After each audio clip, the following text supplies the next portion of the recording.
Olá, sejam bem-vindos ao Desculpa Incomodar. O podcast faz todas aquelas perguntas pilantras que ninguém tem coragem de fazer. Mas nem tão pilantras assim, porque não é todo dia que a gente está diante de um Lorde. E um Lorde com L-O-R-D-E com letras maiúsculas. Eu sou o Sérgio Martins, essa é a véia. Ele veio. O meu coquetel de paixão. Ele veio. Roberto de Carvalho! O grande mestre supremo. Ai, Roberto tem tanta pergunta pra fazer. Olha, vai durar 7 horas esse programa. Tá? Mas vocês não podem provar nada. Roberto, como é que era a tua infância, a tua adolescência no Rio de Janeiro? Que era um período de efervescência naquela cidade. E você acha que eu lembro? Ah, não! Claro que lembra alguma coisinha. Que bairro que tu morava, por exemplo? Olha, quando eu nasci, eu morava na Tijuca. Aí, quando eu tinha 8 anos, 9 anos, a gente mudou para Ipanema. E lá eu fiquei até vir para São Paulo. Passei um tempinho em Copacabana. E aí vim para São Paulo quando eu tinha 23 anos, em 76. 76. E até lá, que palcos que você pisou no Rio de Janeiro? Então, o primeiro palco que eu pisei foi o palco da escola, porque eu tinha um grupo, um trio chamado Trio. Na minha escola era São Vicente de Paulo. E tinha um conjunto de bossa nova que tocava Milton Banana Trio. Eu tocava piano, baixo e bateria. Então era muito divertido, porque quando tinha... era uma escola muito envolvida politicamente, muito atuante. Os padres, tudo. E aí tinha umas reuniões de grêmio muito inflamadas, às vezes, posicionamentos bastante explícitos. E aí, cara, às vezes o pau comia, aí chegava o locutor lá no microfone, grande, era um auditório grande. Aí falava, não, agora o trio. Aí a gente subia lá de chofre, e aí tocava umas 3, 4 músicas, aí acalmava. Milton Banana Trio, não bate coração.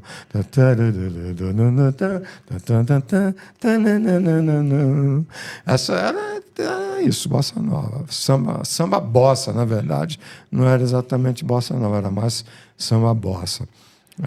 E dessa eu sempre banda tu vai gostei pra de onde? bossa nova. Bossa nova sempre foi E dessa banda tu vai pra onde? As bandas de garagem. Porque nessa época... as bandas que... era tudo pré, né? Era tudo pré, ainda não existia, não existia nada. Mesmo quem era mainstream na época, Caetano, Gil e etc., era tudo muito mixa, assim. Todo mundo morava em apartamento alugado, nos fundos de não sei o quê. Não tinha, era uma falta de estrutura muito poética, by the way, e muito, assim, louca, porque era a época da ditadura também. Então, existia assim, uma pletora de problemas para se reclamar. E, na verdade, as pessoas não reclamavam tanto quanto talvez reclamem hoje, porque era difícil para todo mundo. A coisa, a gente estava aquele negócio de achatar, de igualava para todo mundo, porque ficava todo mundo vivendo uma situação meio tensa, né? Mas, por outro lado, não, porque tinha aquela coisa de pia, de Ipanema, Pia, o Zeppelin, aquele bar que ia Vinícius e Tom. Como é que era o nome? Esqueci. Tinha Antônios, tinha Jangadeiros. Jangadeiros. Esse era aquele que acabou virando Garota de Ipanema, que o nome anteriormente era outro.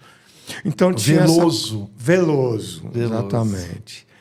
e tinha a sorveteria E Moraes. tinha o Gordon pra gente comer um sanduíche, Tinha né? o Gordon, tinha o Chaika. Chaica, isso. Você foi, né? Opa! No Chaika, né? É. Sorvete com guarda-chuvinha de papel. Isso.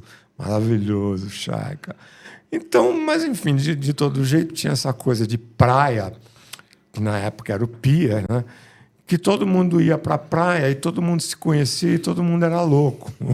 Então, juntava ali música, teatro, jornalistas, artistas plásticos, todo mundo ficava ali. Então, aquilo ali era um celeiro de atividades e de troca de informação, de interface, que era maravilhoso. E isso tudo parecia que tinha uma cúpula invisível sobre aquela loucura toda, porque ali do lado de fora estava a ditadura comendo solta, né?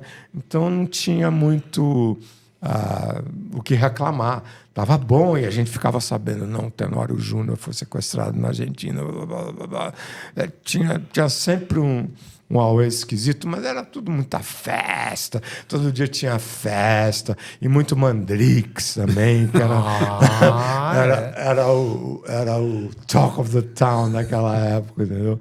As pessoas descobriram Mandrix nessa época. Então todo mundo tomava Mandrix, ficava todo mundo muito relaxado, muito receptivo, todo mundo ficava muito assim, expansivo. Era muito bom. Então, nessa época, existiam os conjuntos que tocavam em garagem mesmo. Aí, de vez em quando, tinha um negócio assim. E não era fixo. As pessoas tocavam. Aí, até na casa de fulano, vamos lá. Aí falava, fumava tocava também. Às vezes, Dinheiro não entrava. Nada, imagina. Nada.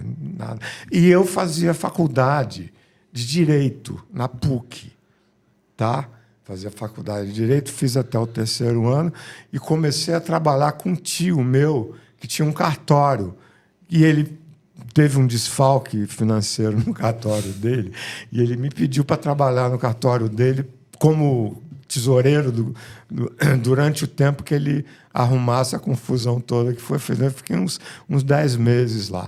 Foi uma época boa. Eu estava fazendo faculdade, estava fazendo 1000 coisas ao mesmo tempo.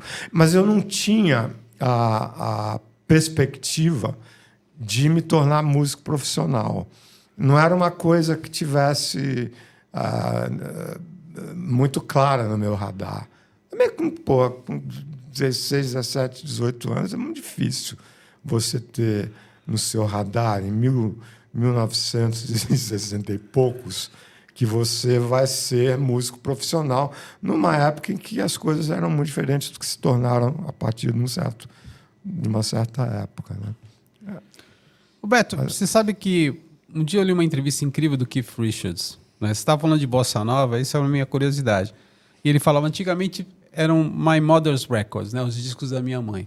Até o dia que eu descobri o Elvis, e aí eu comecei a ter meus próprios discos. Sim. Como é que o rock and roll bate na tua vida? Bate na minha vida, assim. Eu morava em casa, a gente tinha muita informação de música de muitas origens. Desculpa.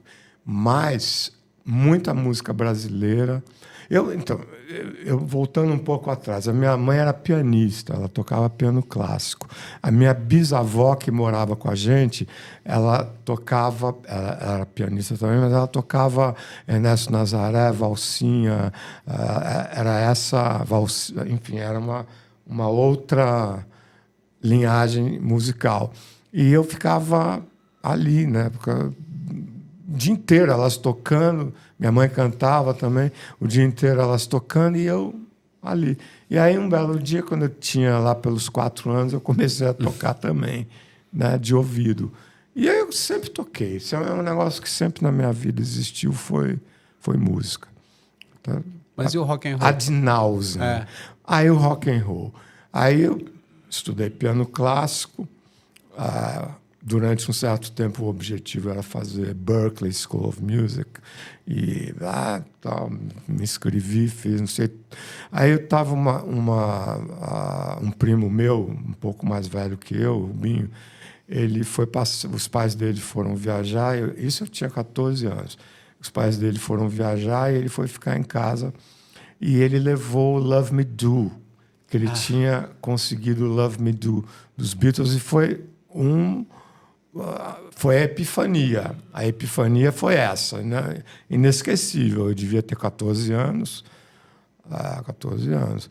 E aí, eu falei, não é possível. E aí, aquilo ali, Beatles, e um pouco depois Rolling Stones, aquilo ali, aquilo tudo, aquele pacote inteiro que incluía a música, incluía a literatura, a filosofia, projeto de vida, aquilo foi se tornando o meu projeto de vida, entendeu? E aí foi indo.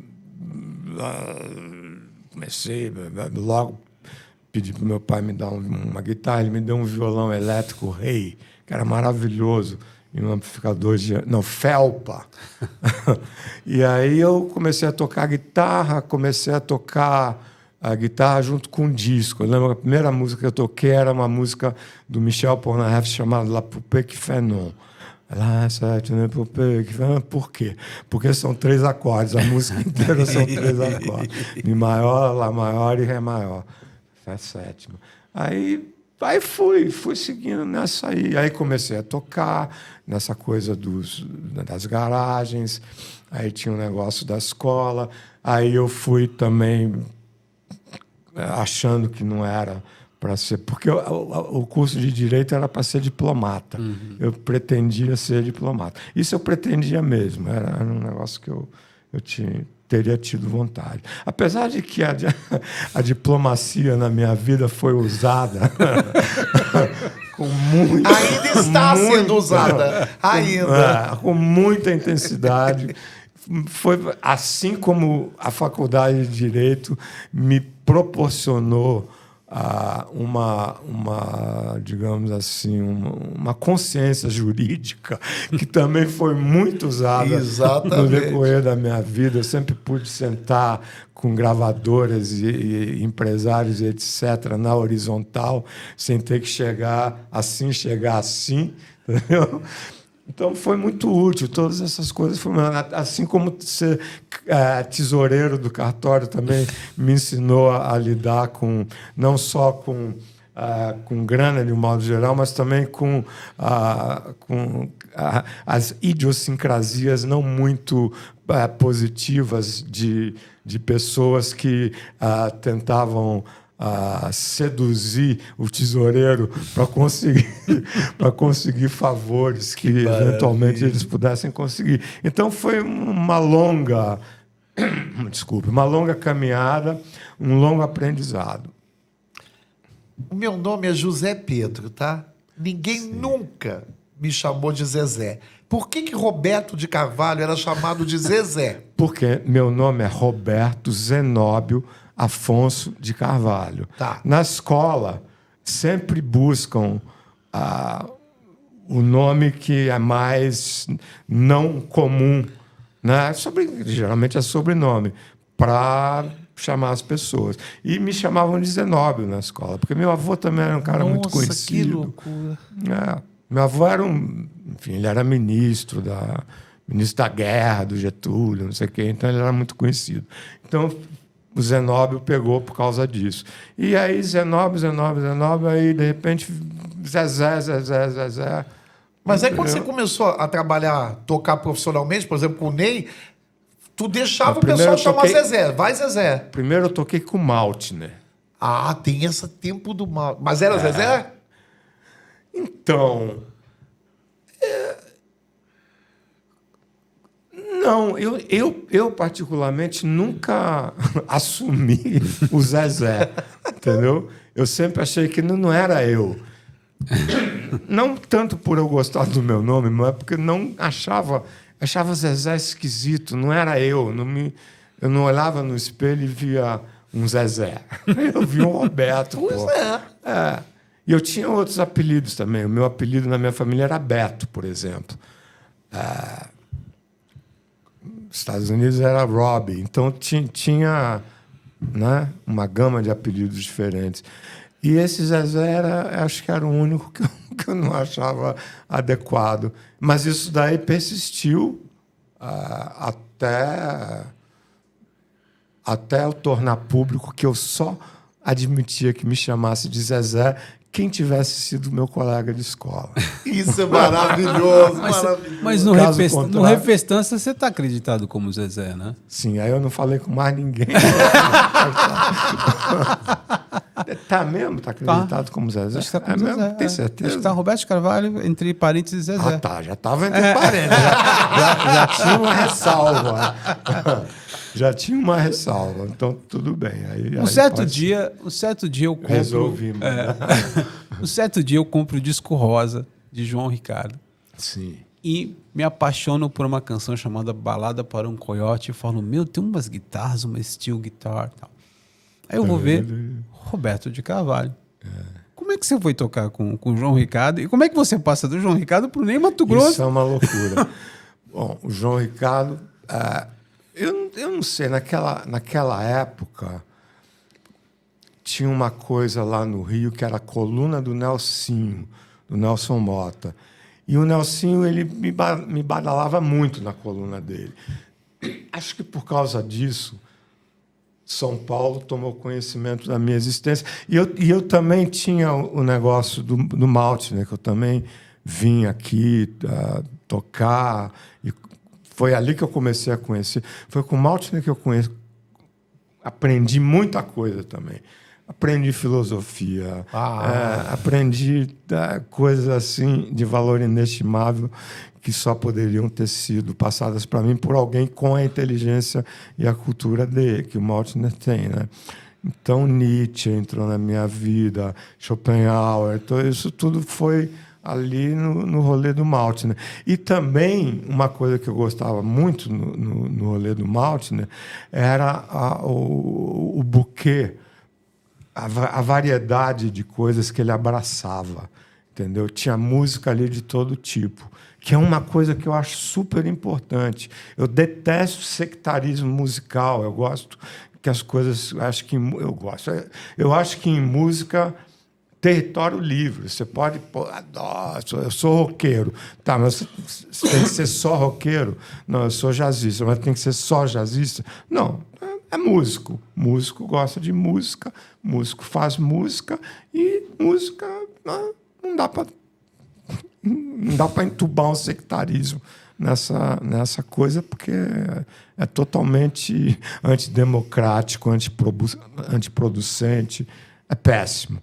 Mas, enfim, o Maltner tinha essa característica. O Ney deve ter me visto tocando com o Maltner, certamente, e aí ele me convidou para entrar para a banda dele. Ele ia produzir um disco produzido pelo Gil, que era um cara que eu já tinha a maior admiração assim, pelo Gil. Conheci também nessa época com o Maltner, conheci Gil, Caetano, Gal, Betânia, o pessoal todo. Né? E aí, enfim, o Ney me convidou para participar desse disco dele, depois do Maltner, né? Não lembro exatamente como é que foi a coisa. E era um disco que ia ser... o do Ney foi produzido pelo... Guilherme Araújo era o empresário. Não, né? o Ney foi depois. Depois do Maltner foi o João Ricardo. Sim, o empresário era o Guilherme Araújo. Eu não sei exatamente por que o João Ricardo me convidou. Ele era de São Paulo, eu era do Rio. Talvez alguma coisa de gravadora, talvez uma Zola. Não sei. Eu já devo ter sabido, mas não lembro mais. Foi muito bom com o João Ricardo, porque foi a primeira vez que eu toquei guitarra mesmo, apesar de que naquela época a guitarra era um instrumento tão... Eu sempre tive uma teoria, uma teoria de que aquela passeata das guitarras, que estava Elis, Nelsinho, Gil, estigmatizou a guitarra no Brasil. Eu sempre tive essa ideia de que, de alguma maneira, a coisa... Sabe aquela coisa que me dizem que algumas pessoas, inclusive eu, quando vai sair, se o carro sair de marcha ré, não vai ser legal. Foi meio isso assim que eu acho que aconteceu com a guitarra no Brasil. Porque a guitarra no Brasil ficou... É um negócio meio... ainda é um negócio meio underground, digamos assim. Eu acho que a guitarra nunca chegou no mainstream no Brasil. Não sei, acho que sim. Mas você chegou no mainstream com a guitarra. Porque aquele solo do Bandido Coração ficou para sempre, né? Aquilo é uma coisa impressionante. Como é que foi feito esse solo? Tu lembra, Roberto? Aquilo é inacreditável, aquele solo. Eu acho porque ele ficou grudado na canção. Mas eu acho tão simplesinho aquele solo. Não sei, não. Não, então, mas só para dar sequência na coisa. Depois do Malte, né, o Ney me convidou, ele estava começando um show, ensaiando um show novo que viria a ser o Bandido. Isso. Música da Rita, ela deu a música para ele, e a gente estava ensaiando esse show. E aí, simultaneamente, eu e Rita começamos a namorar. Que é uma história já muito conhecida. É a história do camarim. É a história do camarim. Mas eu posso contar, mas eu acho que tem uma bonitona no teu colo, né? Tem uma só. bonitona no teu colo. Uma bonitona no meu colo, viu? Esta é uma prova de fogo. Você vai dizer se gosta de mim. Sei que você não é boba, mas o meu reinado vai começar agora.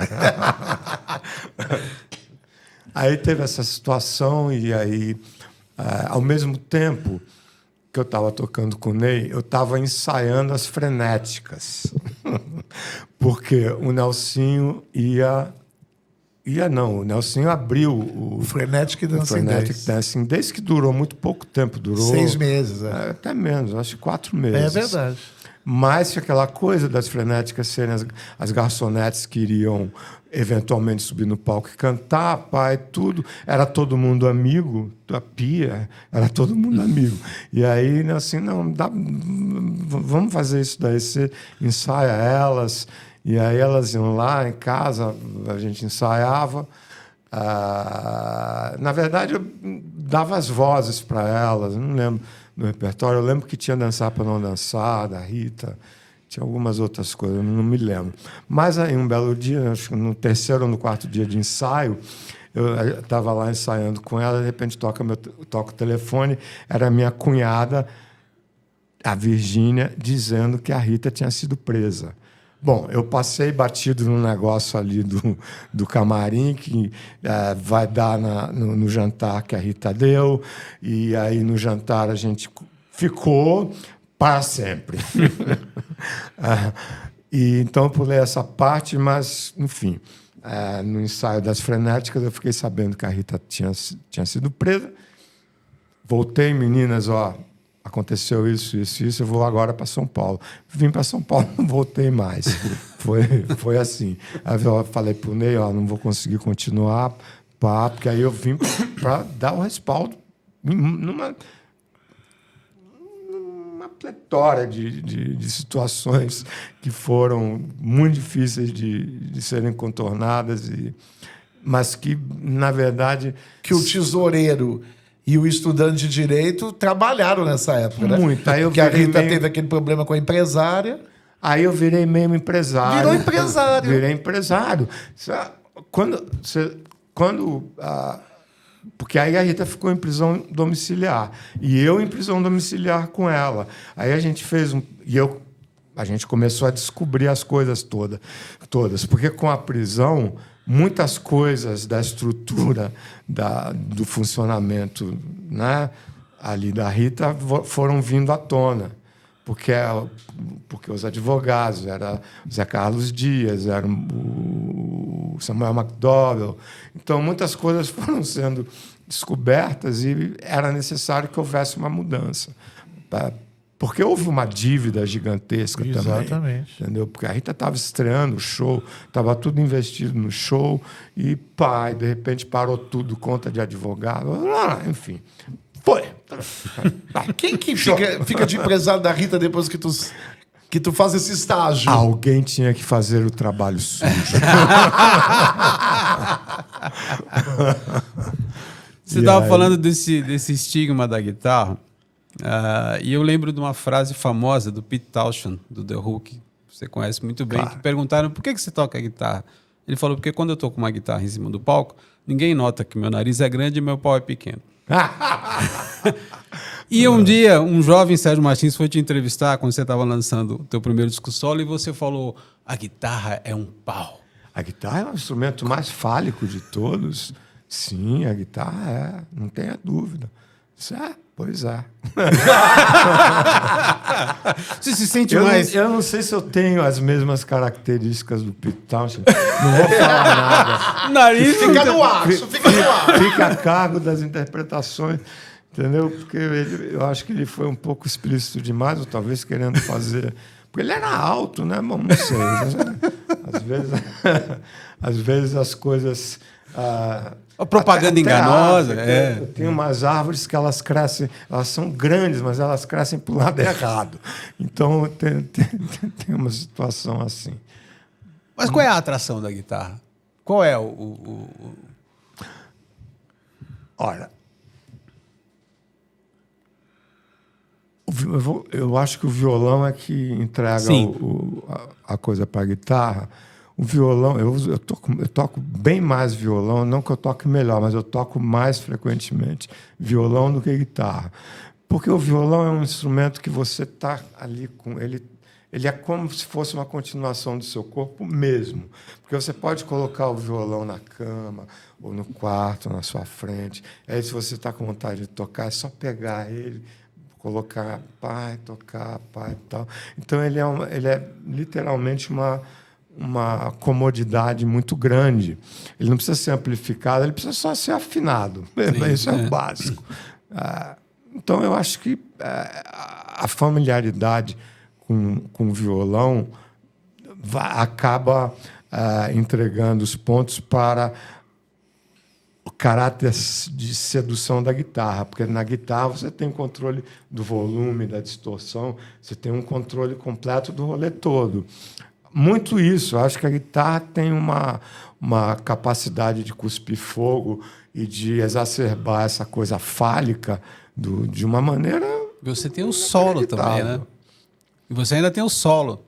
Você ainda tem o solo. Eu não sou muito da coisa do solo. Eu não sou um virtuoso, não sou nada disso. Eu toco, inclusive, melhor piano do que guitarra. A Rita sempre... Não, faz no piano.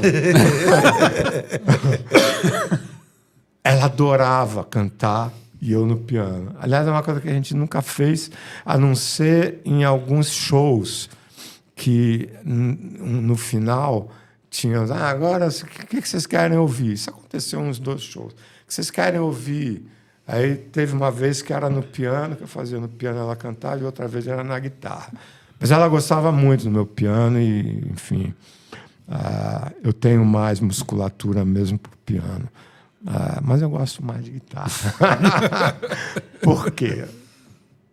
Pau pequeno? Não sei. Roberto, Vou perguntar para o Pito. você levou um susto com a primeira paternidade? Não. Quando a Rita te deu um susto? Não, porque desde que eu me entendo por gente, e Freud provavelmente explica que eu iria ser pai jovem e que eu iria ter 3 filhos homens. Gente, que maravilha. Então não foi surpresa. Não foi uma... Claro, foi uma surpresa até um certo ponto, mas foi muito mais assim uma alegria de que isso tivesse acontecido com a mulher certa. Entendi. Entendeu? Porque poderia ter acontecido com a mulher errada. Com aquela do colo, né? Não é? Então, aí foi uma felicidade enorme. Lembro muito bem da coisa. A Rita colocou no livro dela de um jeito mais assim, a leitura dela, mas, na verdade, eu fiquei muito feliz e muito imbuído de um espírito que já vinha em mim de alguma maneira, porque eu não acredito que essas coisas tão marcantes na vida aconteçam sem que você antes, inconscientemente, já tivesse a intuição de que uma... Claro, então, essa coisa que eu estou falando, 3 filhos homens, pai cedo, pai tudo, já estava... No roteiro já estava escrito. Eu sou muito fatalista. Os 3 foram planejados? Não, o único que foi planejado foi o João, o do meio. O Beto não foi planejado e o Antônio também não. O planejado que eu digo é assim, vamos fazer um filho. Aí, no caso do João, a gente foi para o Rio Grande do Norte, Natal, que naquela época era uma maravilha, talvez continue sendo uma maravilha, mas eu não tenho ido para lá. E aí, foi encomendado lá, né? E nasceu um pouquinho antes da hora, ele era para ter sido leonino, nasceu canceriano, mas foi único. E o Antônio foi gerado no dia do meu aniversário e nasceu no dia do aniversário da minha mãe. Maravilhoso. Porque já era o terceiro, então eu já tinha uma certa prática na coisa.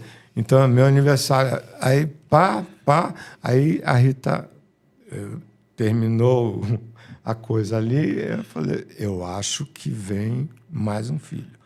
Eu estou recebendo essa sinalização. E era.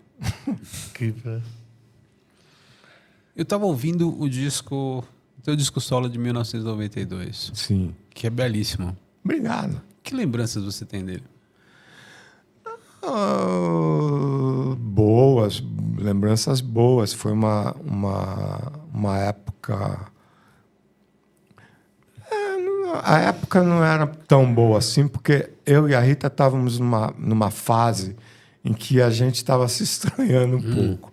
Não por motivos de ordem musical, era mais uma coisa de ordem pessoal mesmo. Sim. E atrelado a alguns excessos, algumas coisas que reza a lenda, ou no livrinho da Rita, ela conta tudo muito detalhadamente. Mas, enfim, era uma época em que a gente estava precisando de um espaço ali que um estava atropelando o espaço do outro. Então, nesse sentido, não foi muito ruim, apesar de que isso daí me inspirou para escrever certas coisas que talvez eu não tivesse escrito numa outra época, né? Mas foi muito bom ficar no estúdio, eu adorava estúdio, e fazer produção também, que é uma coisa que eu adorava, e eu não tinha vontade de produzir nada, eu sempre tive um problema com produção de outros. Eu gostava de produzir as nossas coisas. Então foi ali uma hora que eu estava produzindo. A única coisa que eu não gosto da minha voz, eu tenho um problema com a minha voz, sempre tive, e isso daí é uma coisa que tem muito de psicada na cabeça, porque não é nem uma questão de ter voz boa, porque existem cantores horrorosos, mas eles em todo lado, péssimos, terríveis. Como é que esse cara tem coragem de cantar? Mas ele acredita que ele canta, ele acredita que ele é um cantor, e aí ele convence algumas pessoas que ele é cantor mesmo, e as pessoas acreditam, e ele acredita também, e vai, entendeu? Sem citar ninguém. No names, Desnecessário. Eu me lembro do Favorita, lembra? Quando Lembro do foi a Favorita. primeira vez que a gente ouviu a tua voz. Nossa Senhora. A gente levou um susto, né? Mas Pois eu é. acho, por exemplo, você tem... Como eu te falei, eu estudei esse disco hoje de manhã. Você tem Mentiras, que é um rock and roll Rolling Stoneano eu gosto. fabuloso. Você tem Porta da Perdição, que é um rock pesadérrimo. Sim. E aí vai muito ao encontro do que você estava falando, que você gosta de música. Porque, ao mesmo tempo, você tem O Que Você Quer, que é uma parceria com o Arnaldo, que é uma balada lindíssima. Aí você pega Corações Kamikazes, que eu senti muito uma influência do The Police, do Sting, que você, no final, transforma no jazz. Né? Cinzas do Passado é um country rock. Né? Cara, eu achei essas várias facetas que você joga no disco são fabulosas. Não, tirando a voz, eu acho. É o disco certo cantado pela pessoa errada. É isso aí. Resumo da ópera. Não é. Eu estou sendo cruel comigo mesmo. Eu tenho uma autocrítica muito pesada. Né? Então, tudo bem, porque a autocrítica sendo pesada, as críticas pesadas que vêm nunca te atingem num ponto em que você mesmo já não atingiu antes. Então, quando as críticas vêm pesadas, de alguma maneira, repercute com alguma coisa que você tem dentro de você mesmo, que você acha. Então, fica tudo em casa. Agora, quando as críticas são injustas, aí... quando não está batendo com o que você... Como é que esse disco foi recebido pela crítica? Foi cruel? Teve muitas matérias, eu não me lembro direito. Também, eu acho que não foi recebido pela E vendeu, crítica. Será? Não, porque foi na época que teve aquele negócio do plano Collor. Foi na época do impeachment, né? 92. Que as gravadoras faliram. Estava até falando com o Nelsinho sobre um documentário do Nelson Motta, que ele estava na Warner também nessa época, e a Warner fechou, não tinha dinheiro nem para um cafezinho, entendeu? Então, acabou. Tudo que foi produzido naquele momento virou pó. Eu fico sempre pensando onde você estava de 91 a 95. Você foi para fora do Brasil? Fui. Morou um tempo fora? Eu não cheguei a morar um tempo fora, mas eu viajava muito. E enfim, a gente sempre viajou muito, né? Eu, Rita, os meninos, sempre teve uma coisa de viagem. E aí, foi em 1990, eu resolvi ter um lugar fora. E aí eu comprei um apartamento em Miami. E aí aquilo ali ficou sendo um ponto, um trampolim para outros lugares também. Nessa época também eu estava estudando astrologia intensamente. Disso aí eu fui estudar cabala também. Isso não era em Miami, isso era em Londres. Mas eu tinha uma prima que morava em Amsterdã e eu ia muito para lá, ficava lá e era ela que me conduzia nessas viagens místicas, entendeu? Nessa salada mística, melhor dizendo.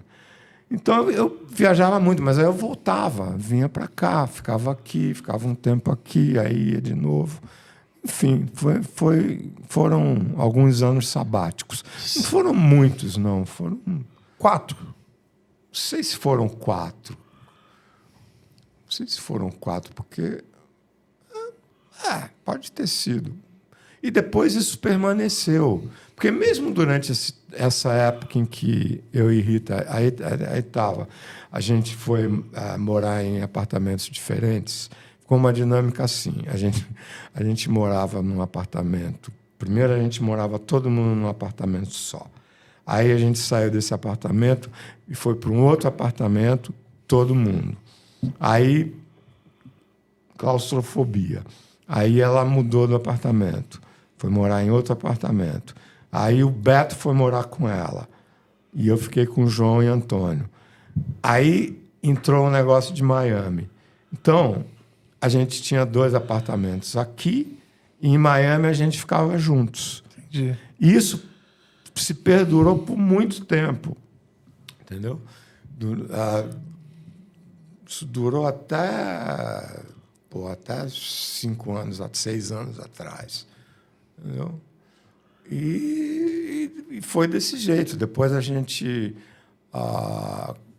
tinha essa dinâmica, a gente fazia muita coisa lá, compor era lá, tinha toda uma história que acontecia lá. Você não teve vontade de tocar com outras pessoas nesse tempo?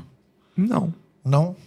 De outras pessoas, a banda que tocou comigo no disco, eu cheguei a ensaiar show, o skimbal, o negócio todo, mas essa coisa do plano Collor deu uma brochada em todo mundo, entendeu? Quem estava fazendo alguma coisa deu uma brochada. A minha brochada permaneceu até hoje. Entendeu? Enfim, não sei. Não, eu nunca tive vontade de tocar com ninguém. Eu só gostava de tocar no nosso rolê. Eu e Rita, era isso, ponto final, fazer música, gravar, fazer show, fazer tudo, sabe? Tudo nós dois. Isso é o que eu gostava, é o que eu amava. Hoje em dia eu não tenho mais isso. Então, o que eu vou fazer? Nada. Nada melhor do que não fazer nada. Eu sempre digo, às vezes eu falo assim, é meio pretensioso, mas nada é melhor do que não ter que fazer nada. Você está falando de astrologia, cabala. Como é que essas filosofias, essas ciências entram na tua vida? Mas de uma maneira volumosa, assim. Muito, muito intensamente. Estudei muito intensamente as duas coisas. Por quê? Porque eu sou fascinado pelo esoterismo, pelo oculto, pelo lado místico da existência. É o que mais me atrai na vida, é o além-vida, entendeu? É a possibilidade de meditar, a possibilidade de estipular, de tentar, de alguma maneira, entender o que não está sendo entendido, não está sendo compreendido, de uma maneira que você possa duvidar de tudo, que você possa questionar. E é isso que a Cabala proporciona. A Cabala você questiona tudo. Nada é dogmático, entendeu? Aliás, o objetivo da coisa é esse mesmo, é questionar. Não tem nada afirmativo. Você tem o direito e a obrigação de questionar tudo. Porque, voltando ao teu disco, Porta da Perdição e Corações Kamikazes, você faz referência, inclusive, é uma das perguntas que eu vou falar. A mitologia grega te fascina também, né? Porque Portas da Perdição, você fala de Caronte, né? Que é o barqueiro que levam as almas, né? Pelo rio Styx. E no Corações Kamikazes você começa falando com Decifra-me ou Devora-te, que é a esfinge. É? Eu estudei um monte de assuntos que abordavam o lado místico da existência de maneiras diferentes, com enfoques diferentes. Eu fui fundo em um monte de coisa. Se eu te pedir um mapa astral, tu consegue fazer? Eu faço. Eu aprendi a desenhar, a calcular, a interpretar tudo. Depois eu tive sabe quando a pessoa gosta demais de uma coisa e fica um pouco obsessiva? Depois eu fui desobsessivando. Aí hoje em dia eu já não tenho mais muito aquela coisa de ficar seguindo, de ficar, não, porque agora Saturno está em Áries, então não tenho mais isso. Mas é algo que permanece em mim, entendeu? Assim, você constrói um templo interior dentro de você, onde você vai colocando todas essas informações, você vai colocando todas as coisas que são importantes para a sua existência, para o seu desenvolvimento espiritual, psicológico, físico, e aí você vai colocando tudo lá dentro e você vai acumulando, é como se fosse uma biblioteca interior. Entendeu? E ali reside seu espírito, ali reside sua alma, ali reside sua identidade, que está protegida. Está protegida. Até a ordem contrária está tudo protegido ali. Entendeu? E ali é o seu subsídio mais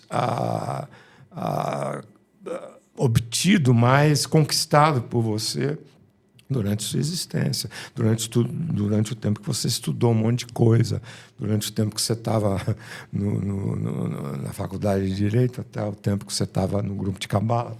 Enfim, todo mundo tem isso daí. Né? Nem todo mundo sabe que existe isso daí, mas tem. Roberto, o Sérgio está falando muito do disco de 92 e eu tenho um disco, exatamente por ser um disco, entre aspas, traumático, eu tenho muita curiosidade nele, que é o disco que tem Perto do Fogo, que tem La Javanese, que é um disco que eu gosto. Eu também gosto. Você não é um disco que você odeia, Não, eu não odeio disco Disco nenhum. nenhum? Não, de jeito nenhum. Mas também não é o teu preferido. Não é o meu preferido. Mas Teu preferido eu gosto. qual é? É o Rita e Roberto, que tem Vírus do Amor. Eu adoro, de 85. É. Esse é um Mas disco, né? Agora, eu não sou muito de gostar de discos, eu gosto de músicas. Não só coisas nossas, como coisas de outras pessoas. Eu nunca é o disco todo. Mas é esse disco do Pé do Fogo, vocês estavam fazendo com vontade? O que ficou essa aura de maldito desse disco? Vocês não estavam bem, vocês dois, ou cansados do mercado? Por que esse disco ficou com essa aura assim, né? O que você supõe, né? Que você imagina que possa ter acontecido? Eu acho que esse disco não teve um grande hit. Eu acho que todos os discos tiveram um grande hit, menos esse. E não que isso daí fosse uma coisa que me trouxesse. A gente não fez show desse disco também. É verdade. Foi quando desse disco surgiu a nossa vontade de dar um tempo na coisa, entendeu? Então, claro, já devia existir ali um cansaço, uma vontade de outras coisas. Pô, a gente vinha de uma longa caminhada também, né? Pois é. Muita coisa, muito trampo. Mas saiba que eu adoro esse disco. Não, obrigado. Esse disco, Gosto. mais ou menos? Sim, conheço. Mas esse de 1985, é impressionante que você tem uma música que é Yeah, Yeah, Yeah, que é vocês brincando com a New Wave, que eu acho fantástico, assim, né? O Vírus do Amor, eu acho uma canção fabulosa. A Gloria Frankenstein, pô, acho fantástico isso. Eu gosto desse disco. De 85. Mas eu gosto mesmo de duas músicas, Vírus do Amor e Vítima. Assim, disco da Beatles, por exemplo. Eu gosto de Come Together. Não necessariamente eu gosto do disco todo. Eu gosto de Come Together. Gosto de The Wars, mas não gosto. Eu elejo músicas que eu escuto assim 800 mil vezes seguidas e sempre tem uma novidade naquela música, atinge alguma região de mim que fica efervescente só de ouvir aquela música trocentas mil vezes. Eu tenho músicas eleitas assim ao longo da vida e que nem necessariamente são hits ou músicas que possam ser consideradas boas. Não tem, mas eu tenho essa coisa. Eu elejo músicas, não discos. Você é um disco New Wave, né? O de 85. É maravilhoso. Agora, você estava falando dessa coisa da crítica. Tem uma crítica, acho que foi o José Augusto Lemos que fez sobre o disco de 1982, que tem o Flagra e tal. E ele fala um negócio que eu acho legal. Ele falou assim, Rita Lee e Roberto de Carvalho são que nem Paul McCartney, querem lotar o mundo com silly love songs. Cara, eu acho muito bacana. Embora seja uma coisa pejorativa, mas eu acho muito legal essa Olha, eu de uma certa maneira acho que isso daí, quer dizer, não, a intenção não era essa. Sim. Tá? A intenção não era. Aliás, nunca houve uma intenção, nunca houve uma estratégia. Vamos fazer uma música para a rádio. Não existia marketing também na época que a gente começou a fazer as coisas. Na época que a gente começou a fazer música juntos, que não foi a primeira coisa que a gente começou a fazer, a gente vivia uma situação de amor, de paixão, eu de empresário. Aí teve um dia que, logo depois da prisão, o tecladista que saiu do grupo e não tinha tecladista porque ninguém sabia tocar rock. No piano. A verdade era essa. Ninguém sabia tocar rock. O único cara que sabia tocar rock era o que tocou no Fruto Proibido, que tinha saído também. Eu sabia tocar rock. Aí eu fui tocar por isso. Não foi porque eu estava querendo tocar na banda, não. Foi porque eu estava mais de empresário da coisa, de fazer a coisa se sustentar, se realizar. Mas aí, pô, na sequência da coisa,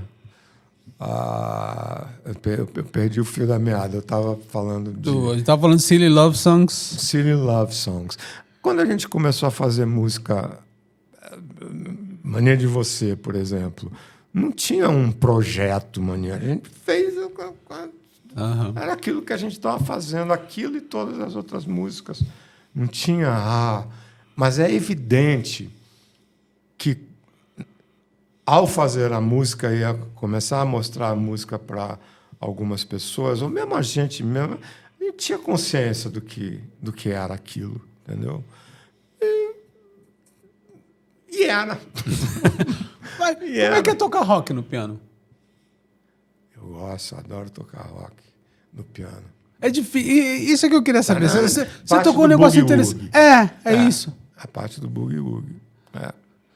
Art State. Porque tem uma coisa diferente, né? Do piano, você tem essa coisa na bossa nova, por exemplo, você tem o jazz e o samba muito pronunciados.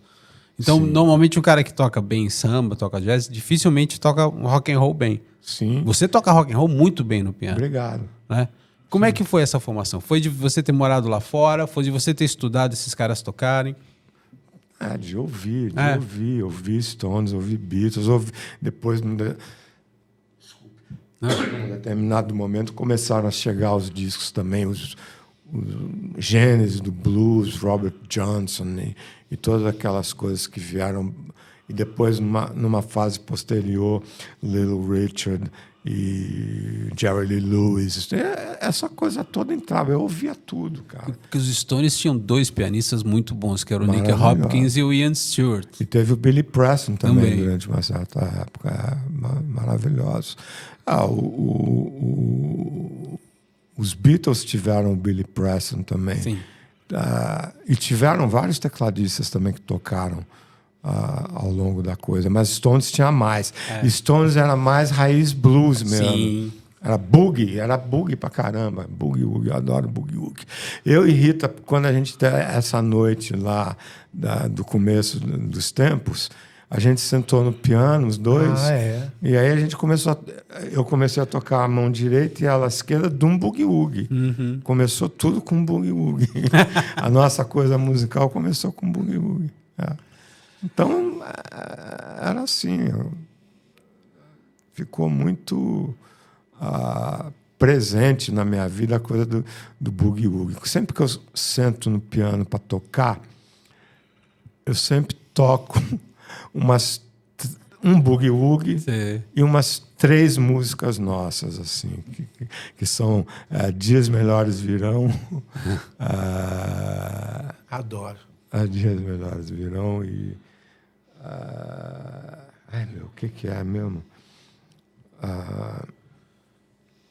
Gripe do Amor, que é uma música que também ninguém conhece, mas eu gosto de tocar.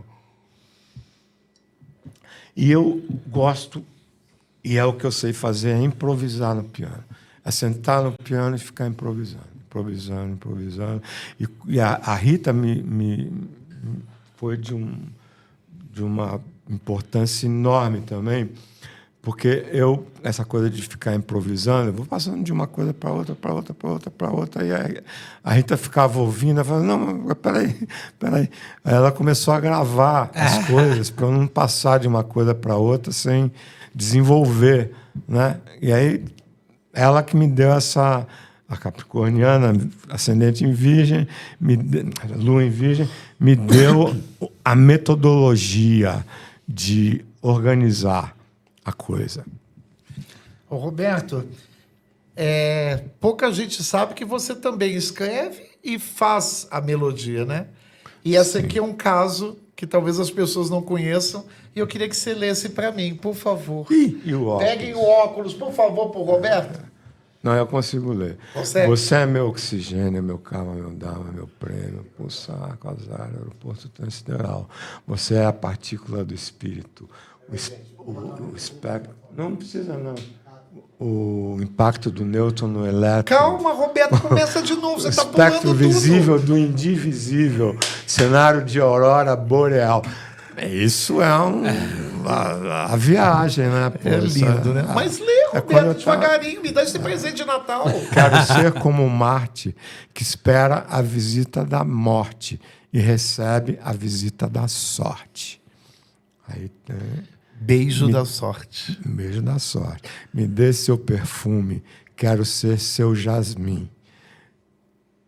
Me banhe em gotas de orvalho, entre as delícias do seu jardim.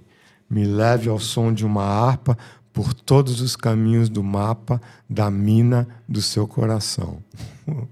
É maravilhoso. É bonitinho. Eu né? amo, acho lindo. Eu gosto. Beijo da sorte, para quem não sabe. E tem um solo de guitarra que eu acho que é o melhor solo de guitarra que eu fiz na vida. Fantástico, fantástico. Você trabalha com Carlos Renault e Arnaldo Antunes, que provavelmente tem uma dinâmica muito diferente. Totalmente. Como é que foi trabalhar com eles? Não, eu mandei a música para os dois, mandei a música gravada, cassete, né? Porque naquela época não era, as demos não eram muito elaboradas. Mas também tem um negócio, a demo, quando ela é bem pouco elaborada, tipo assim, violão e voz mal gravada e tal, se a música é boa, ela cumpre a missão de passar o recado.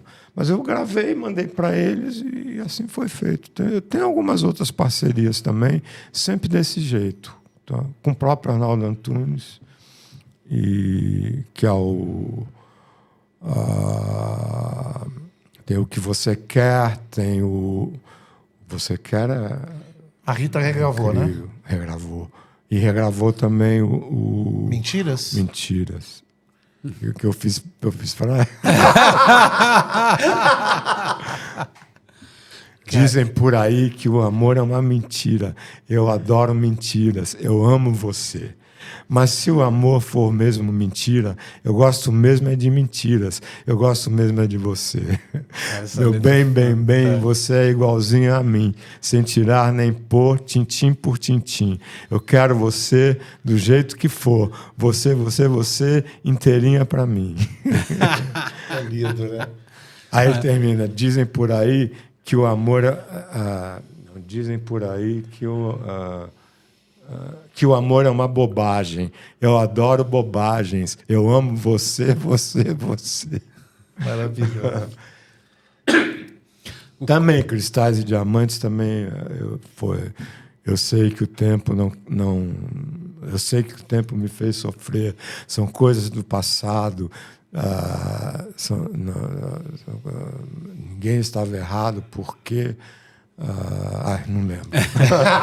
Com o Renault eu adoro porque vocês construíram uma melodia, uma letra que tem abajur com espada do rei Arthur, com glamour e belle de jour. Eu achei fantástico. Tem uns trechos em línguas. Em francês também. Mon amour, o abajur, é verdade. Mas eu gosto muito da letra de O Que Você Quer. Aquilo ali é um máximo, maravilhosa. Eu fiz uma música com o Arnaldo Antunes, mas eu estou com um negócio agora, eu não tenho vontade de dar música para ninguém, cara. É isso aí, o que eu vou fazer? Eu fiz dei para a Bethânia, porque era uma música que a Rita tinha feito a letra, e a gente não gravou porque eu não conseguia descobrir a música dessa letra. E aí ela falou, olha, se algum dia você fizer, dê para a Bethânia. Pô, assim eu fiz. Mas foi um sermão encomendado. Entendeu? Agora, eu faço e... Não vai. E tinha uma canção que a Nara Leão gravou, que a Rita morreu de ciúme, porque é a letra de Fausto Nilo, né? Amor nas Estrelas. No alto de uma montanha existe um lago azul. É lá que a lua se banha. Ver a lua aí dizendo pro sol. Sou sua namorada. Em meu quarto crescente é você. Que brilha e me reluz. Música linda. Se você for iluminar o Japão, eu fico abandonada num pedaço... Qualquer de canção, na voz dessa mulher. O Fausto Nilo que encontrou ela no camarim disse que a Rita disse, tu vai me pagar, tu pegou essa música. Que é linda essa música. E é arranjo de Lincoln. É Lincoln Olivetti ali. É verdade. É Lincoln. Como é que é a tua relação com o Lincoln, hein? Maravilhosa. Maravilhosa. Minha única pendência com o Lincoln... Não, era maravilhosa a minha relação com ele. Eu fiquei fascinado. A primeira vez que a gente tocou junto foi no Babilônia, que era... Acho que era eu e meu gato. Que ele fez os teclados. Ele tinha um DX1, que era um teclado da Yamaha, que só ele tinha, que tinha uma pletora de sons incríveis. E aí aquela parte do final, que a Rita faz encena uma briga entre um cão e um gato, aí tem aquele teclado. Aí foi a primeira vez que a gente tocou junto, e a gente tinha uma harmonia muito grande.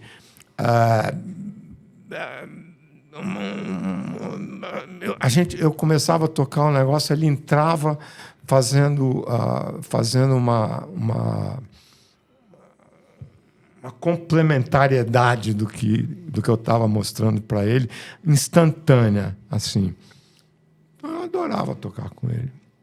Adorava tocar com ele. E a coisa do Mania de Você, mudança de música, mudança de tudo, de músicos, mudança de tudo, né? Teve uma mudança ali. Muito... porque acabou o negócio de grupo, não dava mais para ter grupo. Melou. Já seria o terceiro grupo, a Rita não queria. Aí tinha a mesma coisa da gente como dupla, que era uma coisa que também a gente não conseguia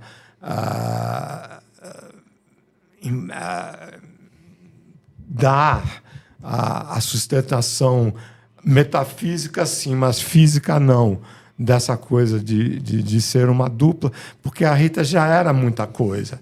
Entendeu? Já tinha uma longa estrada atrás dela, então não era um negócio difícil, era uma equação difícil. E aí ficou esse negócio do Rio também. Eu tinha vontade de gravar com músicos que não fossem brancos. Eu não queria... E também eu não achava que fosse adequado para aquele tipo de música que a gente estava fazendo, Chega Mais, blá, blá, blá. Tudo músico branco, não. Eu sou carioca, cara. Fã de Milton Banana Trio, fã de Elisete Cardoso, fã de Elza Soares. Não. Rock, adoro rock, amo rock, sou roqueiro de alma. Mas é um negócio que eu estava lendo do Tico Santa Cruz, dizendo que o rock estava... Não dizendo exatamente isso, mas dizendo que o rock estava em extinção. Ou seja, que o rock errou. Eu falei, não foi o rock que errou, foram os roqueiros que erraram. Como, né? Como a medicina não erra. Quem erra são os médicos. A astrologia não erra. Quem erra são os astrólogos. O rock não erra. Quem erra são os roqueiros. Então, teve uma série de equívocos ali no meio do caminho que contribuíram para a diluição da coisa, cara. E hoje em dia está virando meio como uma coisa como era o jazz. Na época que eu comecei essa coisa dos grupos, da garagem, jazz era jazz, não é? Gentalha tocava rock, mas o bacana mesmo... E mesmo nesses... A banda que acompanhava o Jorge Maltzner e o Ney também, chegava no ensaio, estava todo mundo tocando jazz. E eu gosto de jazz também, mas eu acho que jazz e rock são... Você misturar uma coisa com a outra resulta no progressivo, que é uma coisa que eu abomino progressivo, cara. Eu acho que é uma fusão que não deu certo, sabe? Eu acho até que jazz com rock... O prog jazz, eu acho que eu gosto. Com rock não deu certo. Tudo eu peguei uma implicância com a coisa. Mas, enfim. O que é rock progressivo? É Rick Wakeman? Rick Wakeman, Tangerine Dream, Emerson, Lake and Palmer. Emerson, Lake and Palmer. Eu acho que tinha muitos. Eu vou pular no pescoço do nosso convidado, porque eu adoro rock progressivo. Pois é, mas eu sei, mas é uma coisa assim, esquisita mesmo. É muito branco, né? muito branco. É. Branco pra cacete. Você está falando de banda. Rita Lee Jones tem Robson Jorge na guitarra, não é isso? Robson Mamão na Jorge bateria, na guitarra, Mamão, Lincoln Olivetti nos teclados, Ariovaldo na percussão. na Ilha Scorpio Tinha uma também. metaleira na ilha. Mas a percussão mesmo era... sim. Urubu na guitarra. Quem era o baixista? Jamil Joanes, não? Jamil Joanes. Todos sob o comando de Roberto de Carvalho.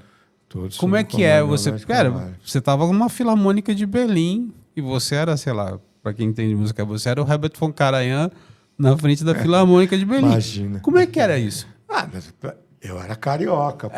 Então existia um diálogo. A gente falava com o mesmo sotaque. Um dialeto. Isso era em 1979. Eu era recém-evadido do Rio de Janeiro. Ela faz coisas, porra, tudo bem, né? Tá maneiro, tá legal, vamos lá. Então tinha um interface legal com eles. Muito legal, bom. Um interface musical também, porque a maneira como a gente apresentava as músicas para esse pessoal, assim, a gente ia para o estúdio, a gente já tinha tocado em casa, trocentas mil vezes, gravado no gravadorzinho cassete, então a gente já sabia como era. A Rita muitas vezes tocando violão e eu sempre tocando no piano, eu sempre fazia as coisas que eram levadas para o estúdio no piano. Por quê?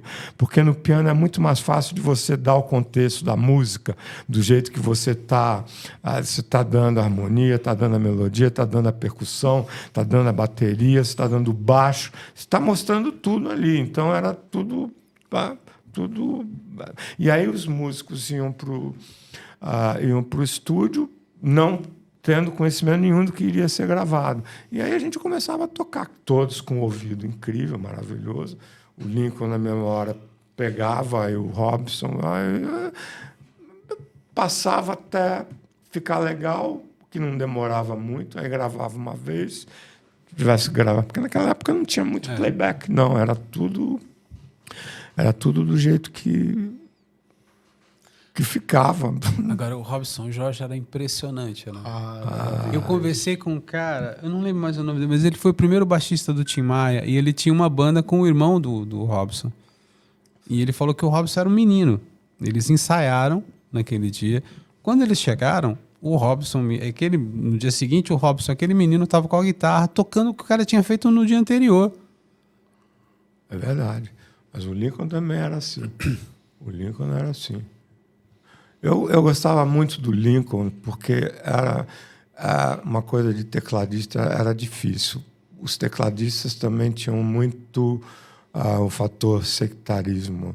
Quem tocava jazz, quem tocava rock, que eram pouquíssimas pessoas, tocavam rock, não tinha muita versatilidade. Mas o Lincoln tinha muita versatilidade. E ele tinha um puto ouvido também, tocava as coisas, ele entendia o que estava sendo tocado e sabia o que era para ser mostrado. Isso era maravilhoso e gerou um problema que é aquele teclado do lança-perfume, que é uma coisa... I never got over aquilo lá. Escuta, posso pedir meu casaco? Eu estou com um certo frio. Caiu no seu pé. Então, a única coisa que para mim sempre foi difícil de digerir foi essa coisa do lança-perfume, porque o lança-perfume, a música, ela não tem nada a ver com aquela música do Doobie Brothers. Melodicamente, harmonicamente, nada a ver. Mas o jeito que eu fiz essa música era pam pam pam pam pam pam pam pam pam pam. Era meio tango até. Pam, pam, pam. E cabia. Qualquer coisa que fosse colocada ali que quebrasse, iria funcionar. Aí foi aquela... E eu não era uma coisa que eu tivesse muita familiaridade com Doobie Brothers. Não frequentava meu hit parade. Então, e frequentava o hit parade de todo mundo, tanto que aquilo ali, quando ele fez, todo mundo... Legal, maravilha, funcionou. Claro, funcionou pra cacete, né? Mas o Riders on the Storm, no mania do Doors, no mania de você, foi intencional. Mas fui eu que fiz. É de minha autoria. Você pode cagar no seu próprio pinico, entendeu? Agora, outra pessoa cagar no seu pinico, aí não vale. Maravilha. Você como compositor, eu vejo você é um cara, como a gente diz, a moda antiga, né? Verso, refrão, a ponte, né? O bridge, como os americanos dizem. Você gosta desse método? Você segue esse método? Ou você já compõe assim e fala, ó, agora vou botar uma ponte aqui? Como é que funciona o teu esquema de composição? Não, a composição para mim é totalmente orgânico. Não tem... Tanto que tem músicas que não tem refrão. Ontem mesmo, quem foi? O Vini... Não é Vini Colaiuta, o Vini Versilo. Sim. Me mandou uma gravação que ele fez de uma música nossa, que está até, acho que está no Perto do Fogo. Qual é a música mesmo? É uma música que não tem refrão, cara. Ela é boa. Vitrines, não é do Perto do Fogo, não. É do Bombom. É uma música boa, mas ela não tem refrão. Então, ela não tem refrão, então não aconteceu nada com a música. Tem que ter refrão. Refrão, para a música acontecer, não só no departamento repercussão, como repercussão dentro da gente mesmo, eu acho imperativo ter refrão. Não que uma música possa existir sem refrão, mas legal. E a outra? Passa adiante. Me confirma, então, uma história me contada por nosso grande amigo Marcos Mainar. Sim. Amor e Sexo era um rock and roll. Ele pede uma balada, aí você fala, pô, Mainar, a métrica é assim, tem verso demais, e o Mainar chama teus brios e fala assim, você é gênio, você vai fazer uma balada. Em 2 dias, Amor e Sexo viram uma balada e viram uma grande canção. Não, é verdade, é um mais exagero. ou menos assim. Ou é um exagero mainardiano? Não, os números são um pouco diferentes. Foi assim. A letra, uma letra muito difícil de fazer música. E aí eu fui num negócio meio Titãs, meio, sabe, comida? Sim. Que tem essa coisa da letra, uma letra quase falada, da né? letra. É. Então eu fiz um negócio meio Titãs, gravei, e não deu certo, ficou aquele negócio lá, e um dia no estúdio, mas gravei com voz, com tudo. A Rita pôs voz, não ficou legal. Aí o Mainar foi no estúdio, e ele achou que a gente tinha achado também que estava ruim, não tava, que a letra era de uma música e a música era de outra letra, né? E a gente ficou aí aquela coisa de ficar no estúdio, pá. Aí uma hora me deu um negócio assim na cabeça, não foi exatamente, não partiu do princípio fazer balada. Partiu do princípio fazer uma música que fosse legal para aquela letra. Aí eu entrei no aquário com o violão e fiz a música. Assim, saiu. Porque isso é um negócio muito louco de fazer música. Às vezes, você não descobre de cara qual é a música para aquela letra ou qual é a letra para aquela música. Tem vários exemplos. Por exemplo, O Vírus do Amor era uma balada. Aqui estamos nós, perdidos. Aqui estamos nós. Fiz primeiro a música. Sim. Aqui estamos nós, turistas de guerra, bizarros casais, restos mortais do Ibirapuera. Uma balada. Aí a Rita fez a letra, falou, puta, não tem nada a ver uma coisa com a outra, mas essa música... A música que se pede para isso é uma coisa dramática. Aí um dia... Essa introdução veio esse negócio no teclado. Não foi nem no teclado, foi no teclado. E aí a melodia é igual, mas o ritmo é outro, a harmonia é outra, é tudo diferente, mas a melodia é praticamente igual. Tanto que a gente fez um especial na Globo em que entrava essa música, e aí a gente gravou essa versão balada no Ibirapuera. Levaram um piano para lá e a gente gravou. É lindo, né? É uma raridade. Mas isso acontece com várias músicas. Isso aconteceu com Reza também. Reza era uma Deus me isso em Miami. Eu lembro em Miami tinha essa letra que eu achava maravilhosa e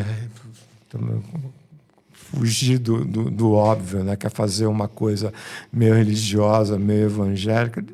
Demorou pra cacete. Aí eu fiz a melodia lá. Aí a gente veio para cá, eu estava no estúdio, lá em casa, lembro que eu estava com Apollo, e aí eu fiz a versão Reza mais próxima do que ela se tornou agora. Mas era meio country. Era...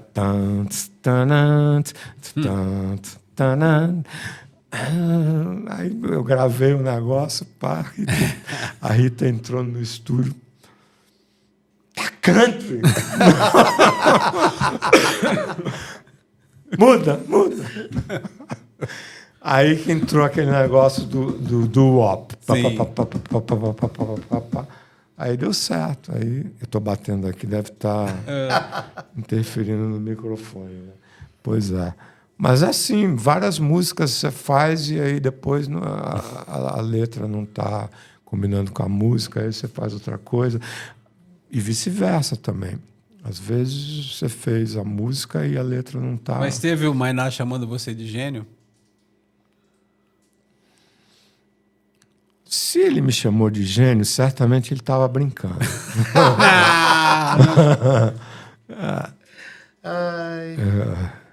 Ai, é agora, né, Sérgio? Isso aqui é um minuto de reflexão agora? Reflexão com o Roberto de Carvalho. Eu caprichei. Vamos lá, Roberto. Respostas curtas, perguntas curtinhas. Um vício fora da música. Chocolate. Chocolate. Chocolate. Olha, eu sou um homem de poucos vícios, tá?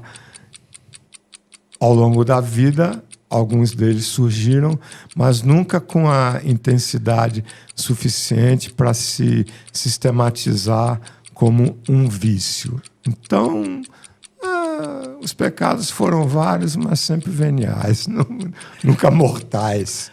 Um solo de guitarra teu que você morre de orgulho. É o do Beijo da Sorte, gosto muito. Se você fosse produzir o álbum de um artista contemporâneo, qual seria? Quem anda te impressionando assim? Keith Richards. De quem eu me tornei amigo recentemente. Pô, é verdade. Diga-se de passagem. Você tem que saber isso. Você não sabe? Não. Você não olha meu Instagram, Sérgio Martins? Eu não olho o seu Instagram, mas eu olho muito o Instagram. Tô eu lá com ele, pai, e tal, na casa dele, pô, tudo. Eu até vinha com uma camiseta dos Stones hoje. Mas acabei. Analógico ou digital? Numa determinada época analógico, numa determinada época digital, eu acho que as duas coisas não são para serem vistas como inimigas umas das outras, eu acho que elas são complementares. Aliás, tem toda uma polêmica, né, que eu tenho acompanhado dessa coisa do... Não é exatamente digital e analógico, mas, de uma certa forma, tem a ver com choques de temporalidade nessa coisa do disco da Elis, né? Existem maneiras de você se acomodar com as novas tecnologias sem necessariamente entrar em choque de frente, né? É bom que seja assim. Cinzas do passado ou o eterno agora? Eterno agora, sem dúvida. Primeira ideia... As cinzas do passado continuam ardendo, Porque eu tenho eu tenho 73 anos, eu tenho um longo passado. O passado sempre será prevalente na minha história de vida, porque eu estou com 73, então o que eu tenho pela frente, que eu não sei o que é, mas será apenas uma mera reprodução temporal do que já foi. E sempre será uma reprodução pela metade, porque a minha grande cara metade foi para outra dimensão. Então, sempre será, as cinzas do passado sempre continuarão me queimando. Primeira ideia ou lapidar até cansar? A ideia é na hora que o santo baixa, né? Porque eu tenho uma dimensão da coisa assim de que as boas músicas, as grandes músicas, eu sempre falo isso, é meio repetitivo, mas as grandes músicas são concessões do santo, divinas, são coisas que você de alguma maneira lhe é permitido captar, aí vem através de uma inspiração, uma coisa que necessariamente não é sua, é uma coisa que te foi concedida, é quase como um beijo da sorte, sabe? E as ruins não, as ruins é a gente mesmo que faz. O que a Rita Lee te disse que você nunca esqueceu? Eu te amo. E o que eu ouvi isso muitas infinitas vezes, assim como eu também ecoei muitas vezes. Ponto. O que o Roberto de Carvalho de 2026 diria para o menino Roberto Zenóbio Afonso de Carvalho, lá na Tijuca? Aí assim, olha, aqui você tem uma máquina do tempo. Aí você vai olhar nessa máquina do tempo, em 2026, você olha e você vê que isso que você é deu nisso. Arrasou. Entendeu? Arrasou, o que vai restar de você está ali, nesse vídeo.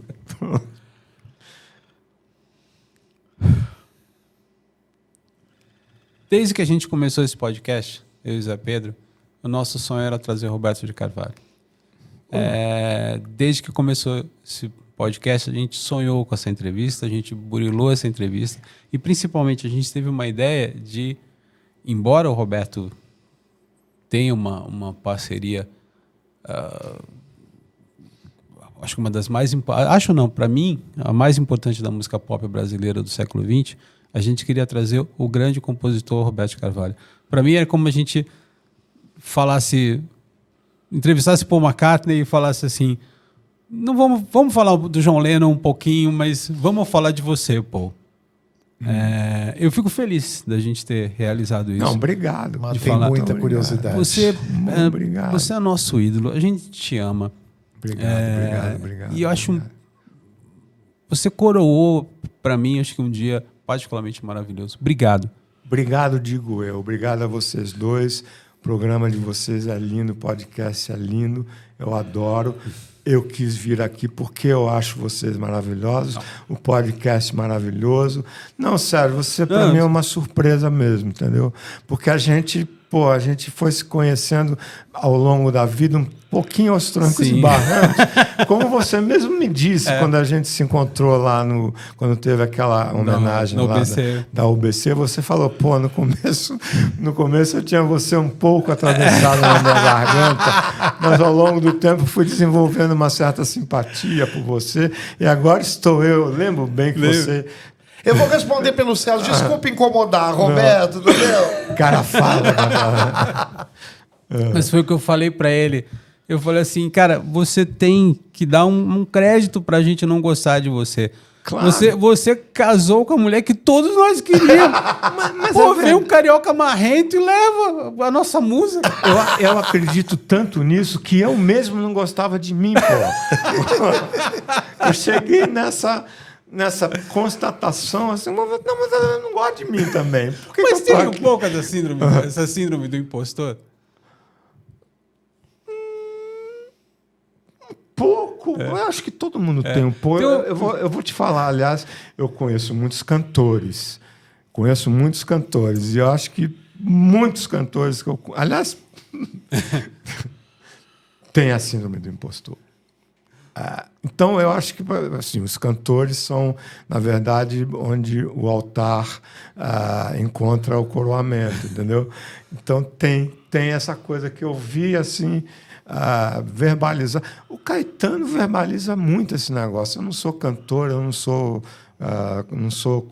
não componho na mesma prateleira de fulano, de cicrano, mas é totalmente absurdo, né? Porque é um gênio consumado a ser consumido por nós todos através da nossa vida e, quiçá, nas existências que se seguirão a nossa própria, né? Mas essa coisa, ninguém acha que canta pra caralho, ninguém acha que faz música bem pra burro. Eu acho isso. Você sabe E que eu acho mais.